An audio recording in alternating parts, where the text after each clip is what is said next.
Welcome to Devasena అభిరుచులు. ఈరోజు మనం చికెన్ పకోడీ చేసుకుందామండి. చికెన్ పకోడీ చాలా టేస్టీగా ఉంటుంది. దీనికి కావాల్సిన పదార్థాలు సాల్టు, పసుపు, కారం, garam masala, lemon, food colour, అల్లం వెల్లిగడ్డ పేస్ట్. ఇప్పుడు దీంట్లోకి మైదా పిండి ఒక 3 స్పూన్లు, కార్న్ఫ్లవరు 3 స్పూన్లు, కరివేపాకు, పచ్చిమిరపకాయలు ఒక 5. ఇప్పుడు చికెన్ ఇట్లా చిన్న ముక్కలుగా తీసుకొచ్చుకోవాలి. బోన్స్ లేకుండా జ్యూస్ తీసుకోండి.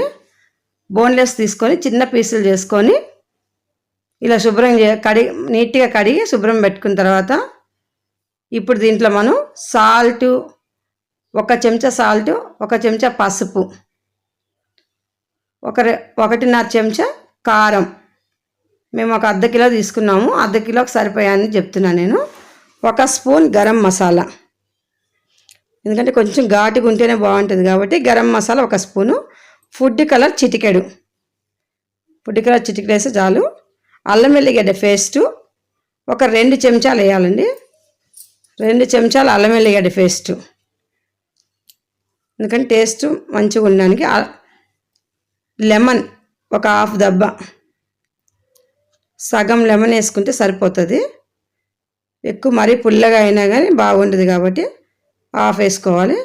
ఇప్పుడు ఇదంతా కూడా బాగా కలిపి బాగా మొత్తం అన్ని పీసులు బాగా పట్టేటట్టు మంచిగా కలుపుకోవాలి. బాగా కలిపేసి ఒక 4 గంటల సేపు బాగా నానబెట్టుకోవాలి. ఇది 4 గంటల సేపు నానాలండి. ఎందుకంటే ఉప్పు, కారం ఇవన్నీ కూడా చికెన్కి బాగా పట్టాలి అంటే ఒక 4 అవర్స్ మనం ఖచ్చితంగా నానబెట్టుకొని 4 అవర్స్ తర్వాత తీసిన తర్వాత అప్పుడు కార్న్ఫ్లవరు, మైదా 2 సమానంగా తీసుకొని వేసుకోవాలి. చికెన్ పకోడీ కాబట్టి మనం పిండి వేసుకుంటున్నాము, కొంచెం ఎక్కువ వేస్తున్నాము. 3 స్పూన్లు వేసాము. అది 3 స్పూన్లు, కార్న్ఫ్లవర్ 3 స్పూన్లు, మైదా 3 స్పూన్లు సరిపోతుంది. ఇది కూడా వేసుకొని ఇప్పుడు ఇది కూడా బాగా మిక్స్ చేసుకోవాలి. ప్రతి పీసుకి కూడా పిండి పట్టేటట్టు చూసుకోవాలి, లేకపోతే మసాలా అంతా నూనెలో పోతుంది. అది పోకుండా ఉండాలంటే కార్న్ఫ్లవర్, మైదా వేసుకుంటే మనకు మసాలా ఎక్కడ పోదండి. అది ఇట్లా బాగా కలుపుకోవాలి. ప్రతి పీసుకి కూడా పిండి పట్టుకోవాలి. ఇట్లా బాగా కలుపుకొని ఇప్పుడు మనం చూడండి ఇట్లా కలపాలి. బాగా రెడ్డిగా కలుపుకోవాలి. ఈ విధంగా కలిపి పెట్టుకోవాలి. ఇప్పుడు స్టవ్ మీద బాండలు పెట్టుకొని తగినంత ఆయిల్, డీప్ ఫ్రైకి సరిపడా ఆయిల్ పోసుకుందాము. డీప్ ఫ్రైకి సరిపడా ఆయిల్ పోసుకోవాలి. ఇప్పుడు చిన్న చిన్న పీసులు ఒక్కొక్క పీస్ తీసుకుంటూ ఈ విధంగా వేసుకోవాలి. ఆయిల్ ఎక్కువ హీట్ ఎక్కొద్దండి, ఎక్కువ వేడి అయిపోతే త్వరగా మాడిపోతుంది. కాకపోతే కొంచెం వేడెక్కిన తర్వాతనే వేసేసుకొని సిమ్లోనే వేపుకోవాలి.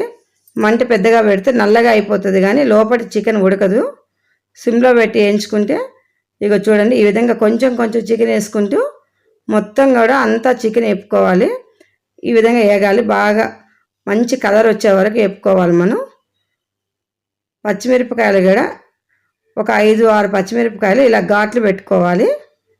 ఎందుకంటే దీంట్లో ఉప్పు, సాల్ట్ పెట్టి నూనెలో వేపుకుంటే ఇవి తినడానికి చాలా బాగుంటాయి. ఒక 5 పచ్చిమిరపకాయలు ఘాట్లు పెట్టుకోవాలి. చికెన్ పకోడీ ఏగిపోయింది చూడండి.